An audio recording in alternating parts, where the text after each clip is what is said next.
Good morning, everyone.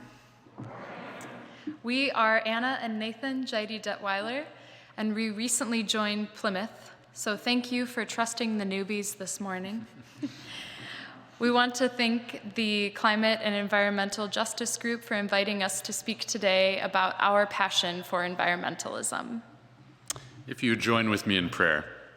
Creator God, we thank you for this good day. We thank you for the opportunity to breathe in and breathe out. We thank you for this good earth that reminds us of your unfailing love and your unfathomable mystery. Help us to see ourselves as part of this good creation, as caretakers who too will return to dust.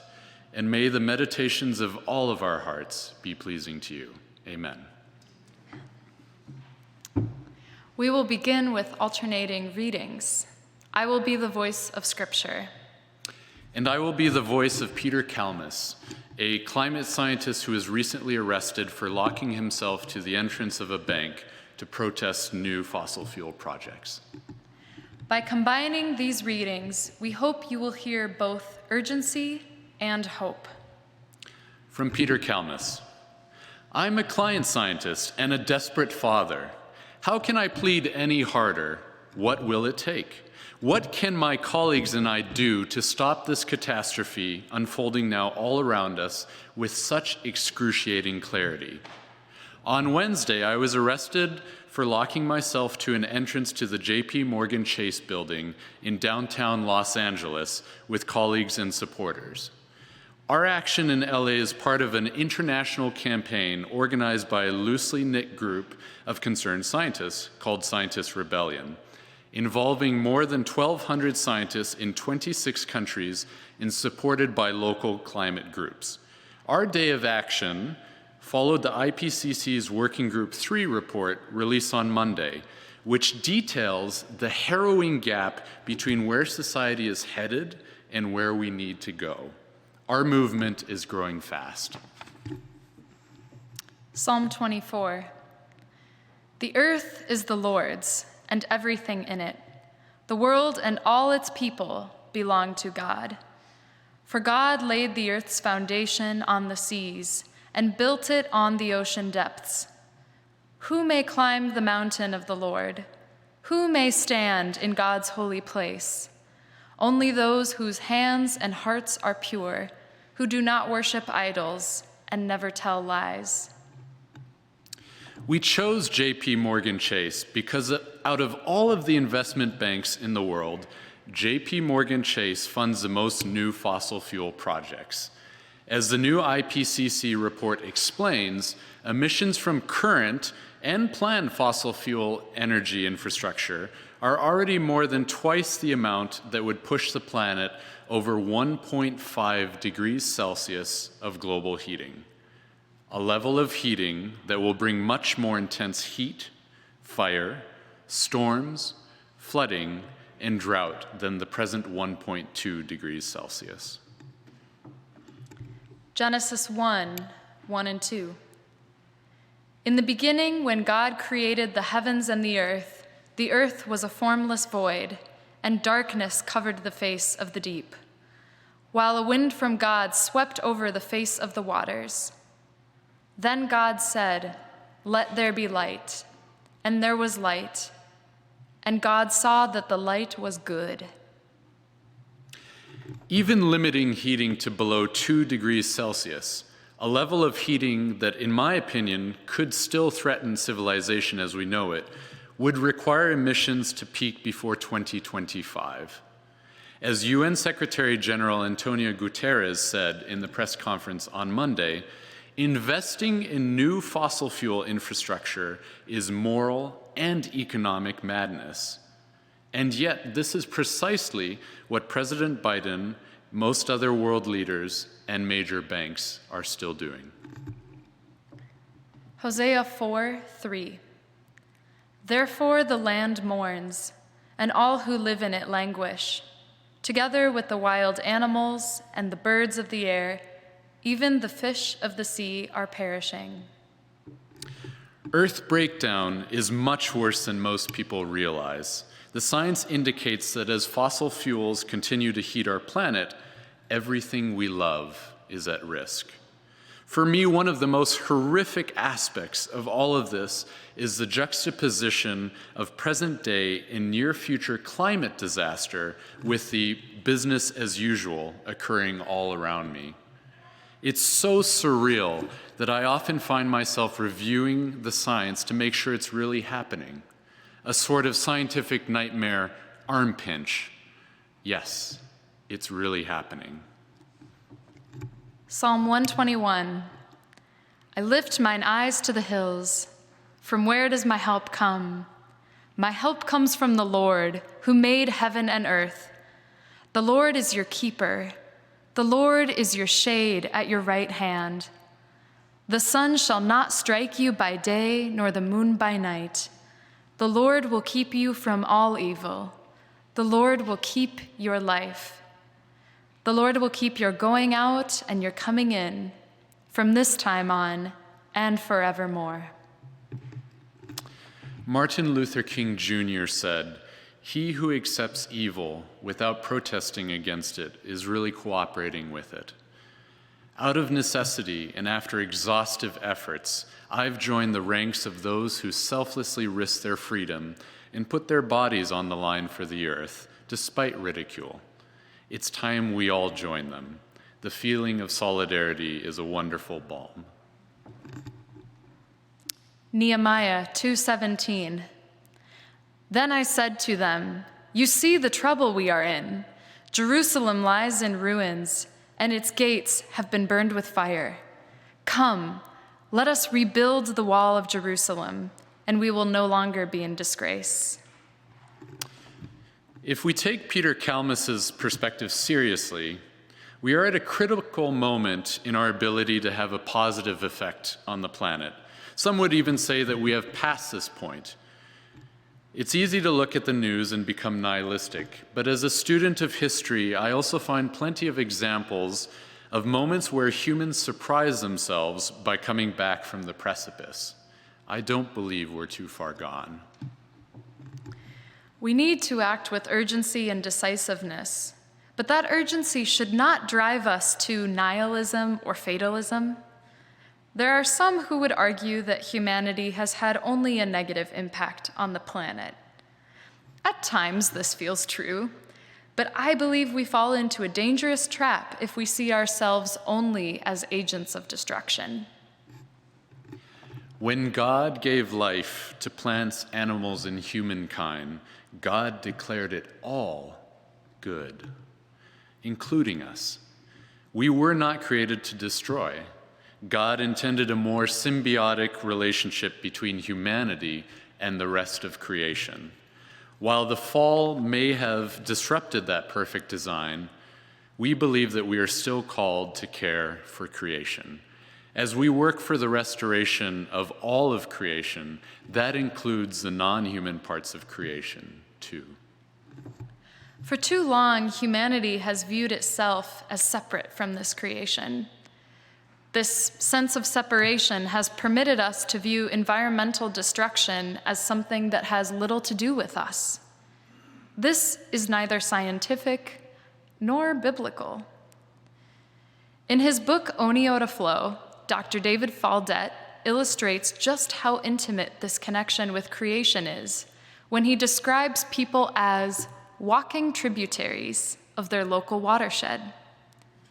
Many school-age children can tell you that our bodies are 70% water. But do they learn the names of the watersheds that they belong to? Do they know where that water comes from? What chemicals it has or has not picked up along the way? Nathan and I belong to the Minnehaha watershed. Which watershed do you belong to? And who does it connect you to? What if we understood ourselves as walking tributaries, extensions of the waters around us? Would it change who you see as your neighbor? What if we truly saw ourselves as part of God's whole creation rather than separate from it?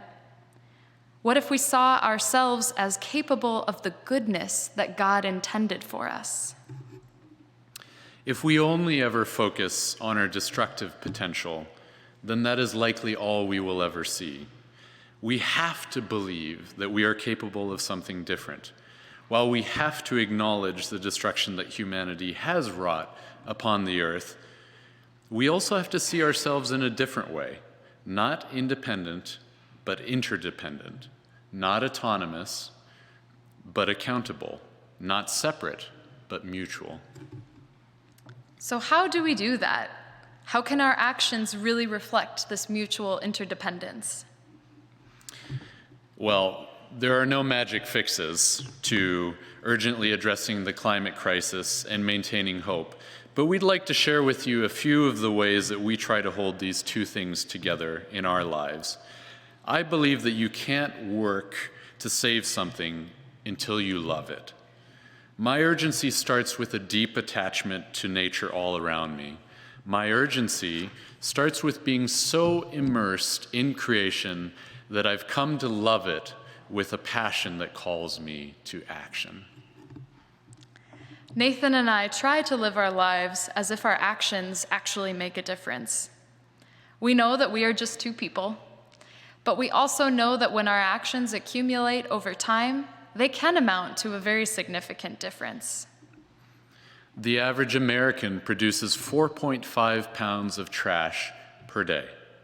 The largest category of waste in landfills is food, followed shortly by plastic.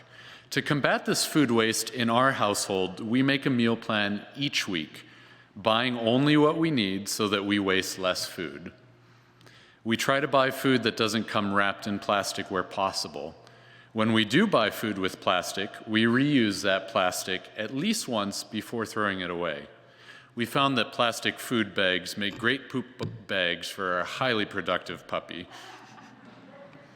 Reusing plastic at least one time can reduce several pounds of plastic waste each year, just in our own household.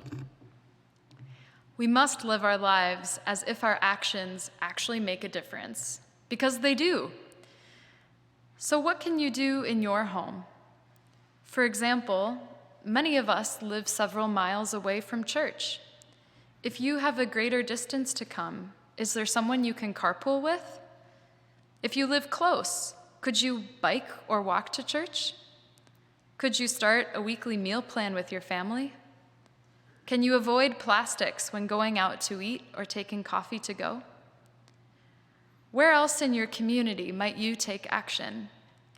I'm willing to bet that some of us in this room have connections to corporations, government, and other influential organizations whose actions can have a significant impact on our changing climate. One of the tensions of a complex problem like climate change is how to take action that lead to positive change. Do individuals take actions, or should the government and corporations take action? The answer, I believe, lies with all of the above. Individual actions are essential because our individual choices do add up to collective change. However, we also oftentimes need the resources and support that come from massive government or private entities.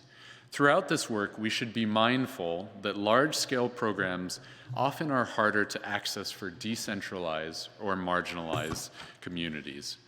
Our climate action is also an opportunity for us to address some of the injustices in our society rather than further exacerbating them. Finally, how can our faith guide us? We'd like to suggest 3 ways that faith can instruct us to care for creation. First, if we return to the beginning of our story, we know that this is God's creation, and God declared it all good. This alone is an important reason to care for creation.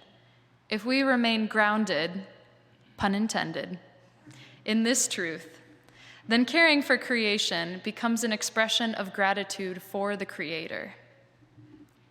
Second, in the Great Commandment, Jesus compels us to love our neighbor, especially our most vulnerable neighbors, like the widow, the orphan, and the refugee. We are seeing more and more climate refugees worldwide.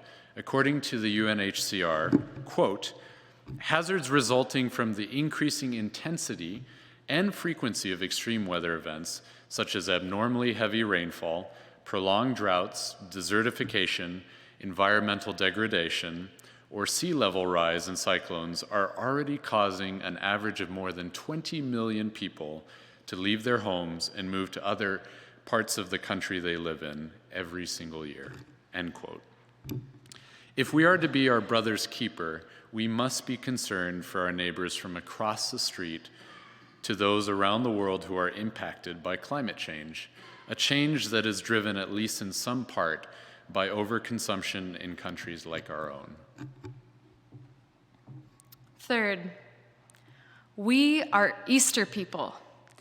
We believe in the power of life that conquers death.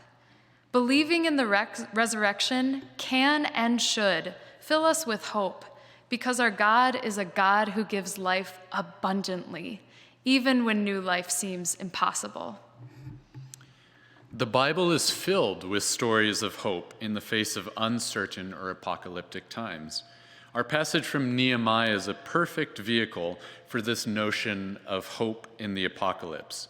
The author of Nehemiah tells of a prophetic decision to rebuild the walls of Jerusalem, a city that had been destroyed, to be rebuilt by Israelites returning from captivity in Babylon. This prophetic vision flies in the face of everything that the Israelites had been experiencing from the prior decades. But somehow, the author's faith convinced him that he could dream, he could hope for a city rebuilt, a city to offer protection for the future. We said at the beginning of this that we have no magic fixes for how to have hope in the face of the distressing reality of climate change. But we hope you find encouragement today. We hope that you hear that faith, community, and our individual love for this beautiful creation can set us on fire for a vision of a healed creation. Like in Nehemiah, we know we must rebuild. We wonder, what can rebuilding look like?